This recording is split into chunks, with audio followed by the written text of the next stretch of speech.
그 신약 교회에 처음으로 교회사를 기록한 사람은 누가입니다.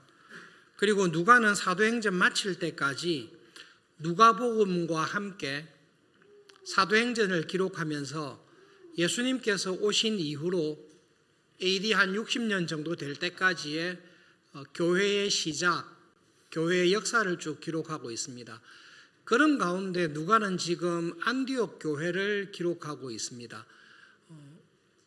우리가 교회사에 대해서 약간의 이해를 가지면 한국 교회의 역사를 볼 때에 평양에 있는 장대현 교회가 참 중요합니다. 여러 교회들이 많이 있지만 1900년대 초에 3,000명 이상의 교인이 모여서 예배를 드렸고 대한민국으로 내려왔던 많은 쓰임받았던 교회들의 뿌리가 평양에 있는 교회들, 평양에 부어주셨던 하나님의 은혜에 다 빚을 진 교회들입니다. 서울은 정치적인 수도였지만 신앙과 믿음의 수도는 평양이었다라는 것은 아무도 부인하지 않습니다. 누가가 사도행전을 기록할 때에 누가가 살아있는 동안에 여러 교회들이 있었습니다마는 그 모든 교회들 중에 하나님께서 특별히 은혜 가운데 쓴 교회를 꼽으라고 하면 안디옥 교회는 반드시 들어갑니다. 어떤 점에서 보면 누가가 살아있는 동안에 안디옥 교회만큼 부흥하고 영향력이 있고 하나님께 크게 쓰임받은 교회는 없다고 봐도 크게 틀린 말은 아닙니다. 학자들마다 견해가 굉장히 다른데요. 예수님이 계셨을 때의 예루살렘의 상주 인구를 작게는 25,000, 많이 잡아도 10만 명 정도로 잡습니다. 그렇기 때문에 예루살렘 교회에 사도 바울의 베드로의 설교를 통해 3,000명이 오고 또 5,000명이 더하여지고 이렇게 할 때에 그렇게 해보았자 예루살렘 교회의 전체 인구가 상주 인구가 10만 명 정도라고 보면 그렇게 많은 비율이 크리스찬 되지는 않았을 수 있습니다. 근데 여러분 안디옥은 기원전 2세기 예수님 태어나시기 200년 전에 이미 상주 인구가 50만 명 되는 도시입니다.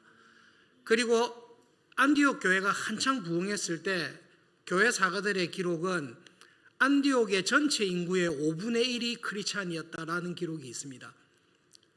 초대교회 500년의 역사를 통해서 5개의 총대 주교자, 5대 총대 주교자라고 기독교 역사에 굉장히 중요한 5개의 교회가 있는데 예루살렘 교회, 로마 교회, 알렉산드리아 교회, 안디옥 교회, 콘스탄티노플 교회를 칩니다. 그런데 예루살렘 교회는 LD 60년에 망하기 때문에 명목상으로 총대 주교의 이름을 줬고 누가가 살아있는 동안에 로마의 교회가 안디옥의 교회처럼 그렇게 왕성하게 했냐? 그렇지 않습니다. 알렉산드리아 교회가 그렇게 부흥했냐? 콘스탄티노플 교회가 부흥했냐? 그렇지 않습니다. 누가가 누가복음과 사도행전을 기록할 때에 하나님의 나라에 정말로 귀중하게 쓰임받았던 교회, 대표적인 교회를 뽑아라고 하면 안디옥 교회가 뽑히는 것은 분명합니다. 그리고 사실 사도행전 초대교회의 중요한 역사의 흐름 중에 1차, 2차, 3차 전도 여행을 주도한 교회는 안디옥 교회입니다.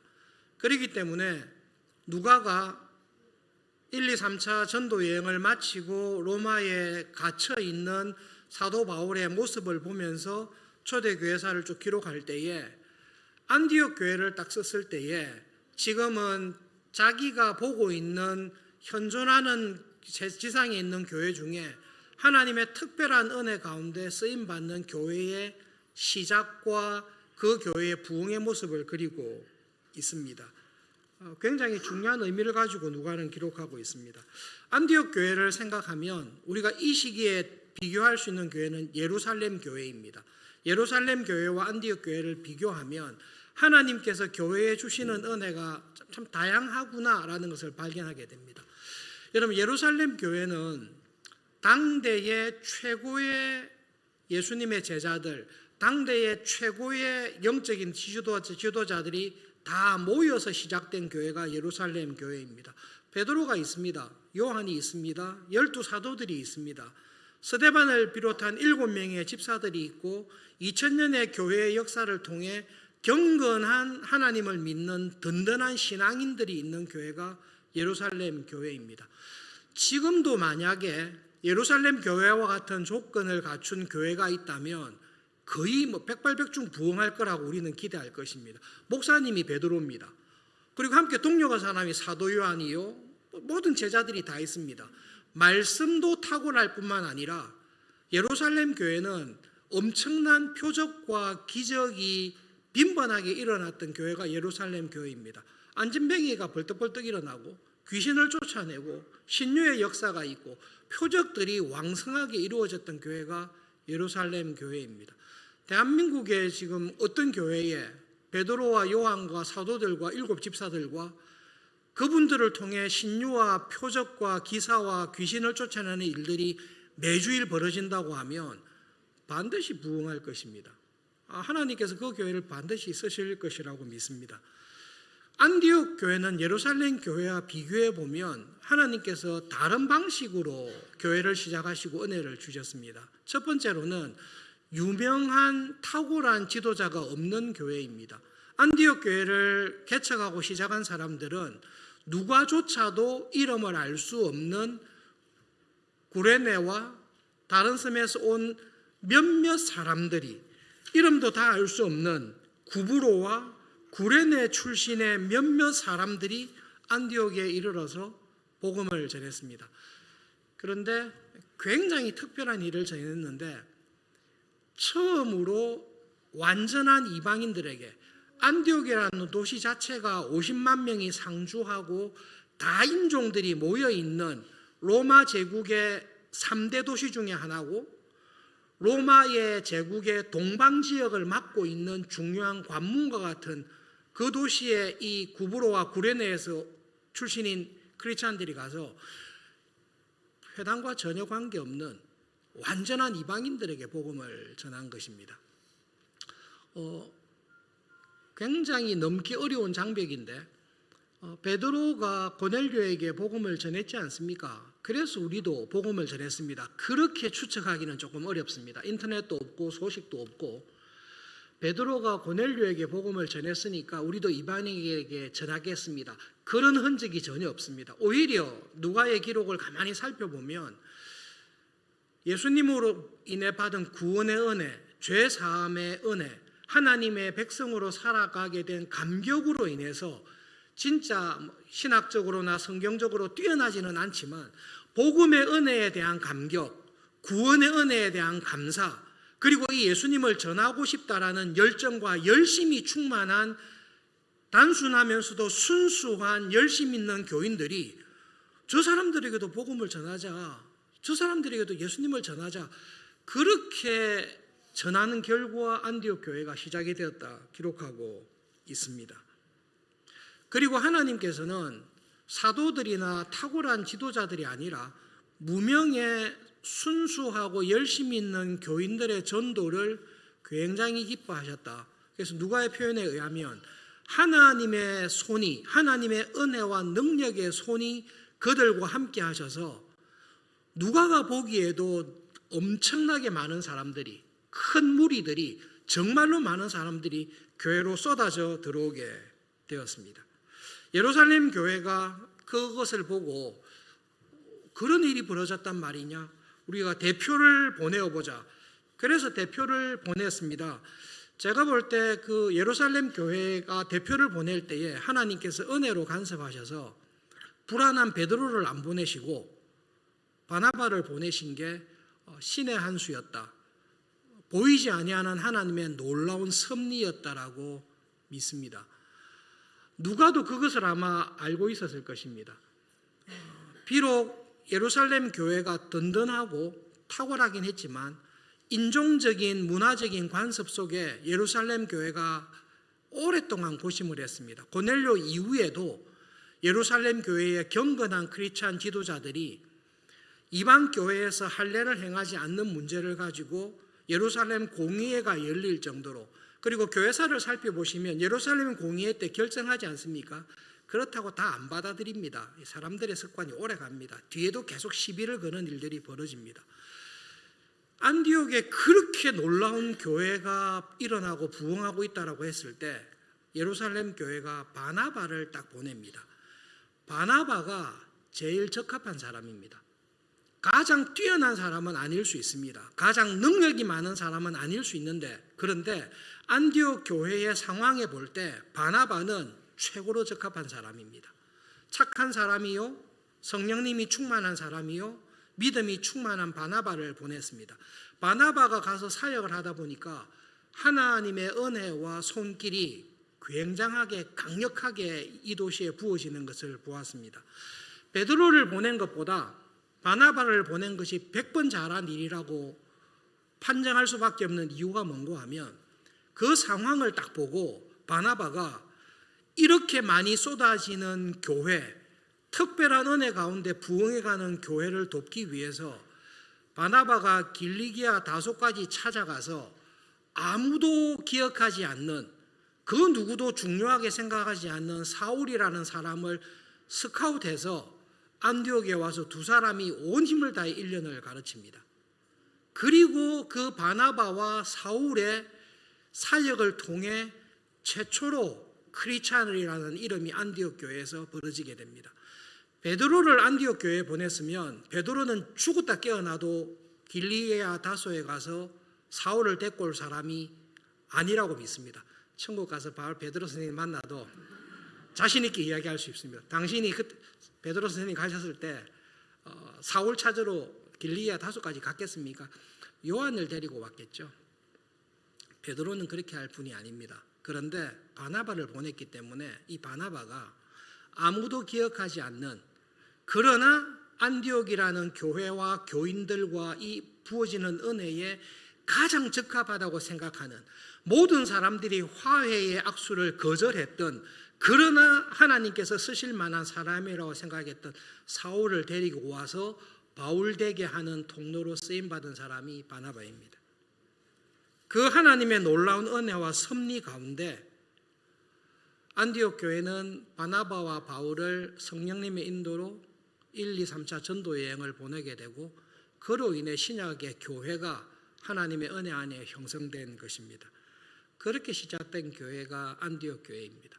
하나님의 은혜 가운데 한 500년 동안 5대 총대주교자에 있는 교회로, 그리고 성경의 안디옥 학파라고 할 수 있는 성경 말씀을 문자적으로 역사적으로 해석하고 가르쳐야 된다, 여러 차례 중요한 교회 종교회의를 개최했던 교회가 안디옥 교회입니다. 교회의 역사를 통해 누가가 우리에게 말해주는 하나님의 본성과 모습이 있습니다. 여러분, 하나님께서 교회를 세우실 때에 유력하고 유명한 사도들을 통해서도 세웁니다마는, 하나님께서는 안디옥 교회와 같이 중요한 교회를 세우실 때에 단순하고 뛰어나지 않지만 하나님을 사랑하고 믿음으로 살아가는 무명의 사람들을 통해서 하나님께서는 교회를 지금도 세워가십니다. 서울중앙교회도 똑같습니다. 서울중앙교회의 25년사를 읽어보시면 서울중앙교회의 시작은 우리 교회에 있는, 서울에 있는 분이 시작한 것이 전혀 아닙니다. 부산의 서부교회를 담임하셨던 백영희 목사님과 고신총회의 지도자들께서 서울 지역에 고신 정신을 기적할 수 있는 교회를 하자. 그래서 25명인가 3명인가 25명의 개척위원을 부산의 서부교회에서 해서 서울로 파송합니다. 그분들의 이름은 우리 교회 역사를 아무리 뒤져도 한 사람도 없습니다. 그리고 1년이 지난 이후에 그분들 대다수가 교회를 떠나셔서 내수동교회를 개척하십니다. 서울중앙교회 역사를 보시면 서울중앙교회 처음 시작하셨을 때 하나님의 부르심을 받아 중앙교회를 시작한 교인들의 이름은 전혀 기록되어 있지 않습니다. 그러나 하나님께서 그 시대와 상황에 맞는 경건한 사람들, 믿음의 사람들을 통해서 교회를 세워가십니다. 종교개혁사를 전공할 때에 하나님께서 주신 여러 가지 기업과 은혜 가운데 오늘 말씀과 관련해서 제 마음에 오랫동안 기억에 남는 한 목회자가 있습니다. 17세기쯤에 영국에서 사역했던 목회자로 기억이 됩니다. 그 글을 쓴 분이 영국에 대한 이야기였는데요. 이 사람은 로마 가톨릭 교회에서 사제로 신앙인으로 자란 게 아닌가. 그런데 이분이 매주일 설교를 해야 되는데, 목회자가 설교를 해야 되는데, 그 사람의 성경책을 보면 한쪽에는 로마 가톨릭 교회에서 가르치는 성경 해석과 교리가 있고, 똑같은 본문에 종교개혁자들이 가르치는 성경 해석과 종교개혁의 메시지가 있습니다. 그 목회자가 매주일 교인들에게 말씀을 전해야 되는데 그 두 가지를 가지고 항상 고민한 흔적을 발견한 기록이 있습니다. 매주일 교인들에게 하나님의 진리의 말씀을 전해야 되는데 가톨릭 교회에서 2000년의 역사를 통해 주장하는 성경 해석과 교리가 있고 종교개혁자들을 통해 가르치는 성경 해석과 진리의 말씀이 있는데 과연 어떤 말씀이 진리의 말씀일까? 매주일 고민하면서 교인들에게 하나님의 진리의 말씀을 전하기 위해 애를 쓴 목회자들이 있습니다. 하나님께서 루터나 버비글리나 즈빙글리나 불링거나 여러 탁월한 부처나 이런 사람들을 쓰십니다. 그분들을 쓰십니다. 근데 여러분, 이분들만으로 주님의 교회가 새롭게 되지는 않습니다. 이렇게 탁월한 사람은 100년 전에 후스도 있었고 위클리프도 있었고 많이 있었습니다. 하나님의 교회가 은혜 가운데 새롭게 될 때는 그런 탁월한 지도자뿐만 아니라 안디옥 교회를 시작한 무명의 열심히 있는 전도하던 사람들처럼 자기가 맡은 자리에서, 두신 자리에서 하나님께서 나에게 주신 직분과 사명을 따라 하나님의 말씀에 귀를 기울이고 그 믿음으로 충성되게 살아가는 신실한 교인들, 신실한 이름 모를 직분자들을 통해서 하나님께서 교회의 은혜를 반드시 주십니다. 우리 교회도 반드시 그런 은혜를 주십니다. 그 사람들은 아무도 기억하지 않습니다. 그러나 여러분, 베드로의 이름을 하나님께서 기억하셨듯이 하나님께서는 무명의 안디옥 교회를 세웠던 교인들의 이름을 하나님은 반드시 기억하십니다. 하나님의 손바닥에 그 사람들의 이름을 새기시고 그 사람들의 이름과 믿음을 기억하시고 반드시 은혜로 갚아주십니다. 2월 달에 아들의 일로 미국에 갔을 때에 팀 켈러 목사님의 마지막 설교 영상을 짧게 편집한 것을 보게 되었습니다. 안색이나 이걸 봤을 때 마지막 설교 정말인 것 같다 느낌이 들었는데요. 그때 주신 메시지가 딱 이 말씀이었습니다. 시작하자마자 딱 짧게 끊었기 때문에 너무 간단하게 이 말씀을 하셨습니다. Forget your reputation. 다른 사람이 당신의 이름을 기억해 주기를 바라는 그런 마음을 버리십시오. 여러분의 삶을 하나님께서 기억하시고 하나님께서 영원히 기억하는 이름으로 살아가는 일에 만족하십시오. 돌판에, 철판에 여러분의 이름을 새겨도 그 이름은 지워지게 될 것입니다. 그러나 세상이 전혀 기억하지 않는 이름이라 할지라도 하나님의 마음에 새겨진 이름으로 살아가는 그 은혜 안에서 여러분 남은 삶을 우리 함께 살아갈 수 있기를 바랍니다. 이번 한 주간을 살아가실 때, 이 땅에서 남은 삶을 살아가실 때 마음에 하나님, 저는 하나님의 마음에 영원히 기억되는 이름으로 살아가기를 소원합니다. 그 은혜를 주십시오. 그 기도를 하면서 믿음으로 한 주간 살아가실 수 있기를 바랍니다. 세상이 기억하지 않아도 개의치 마십시오. 심지어 교회가 여러분의 이름을 기억하지 않아도 개의치 마십시오. 안디옥 교회가 누가 세웠는지를 기억하지 않아도 개의치 마십시오. 그러나 내 삶이 하나님께서 기억하시는 이름으로 살아가는 그 은혜를 주십시오. 그 마음과 기도를 가지고 주님과 함께 동행하시는 하루하루 되시기를 바랍니다. 말씀을 기억하며 함께 기도하겠습니다. 하나님, 저의 남은 삶이 하나님께서 기억하시는, 하나님께서 영원히 기억하시고 은혜로 갚아주시는 이름으로 살아가기를 소원합니다. 그 열심과 그 믿음과 은혜를 주십시오. 기도하겠습니다.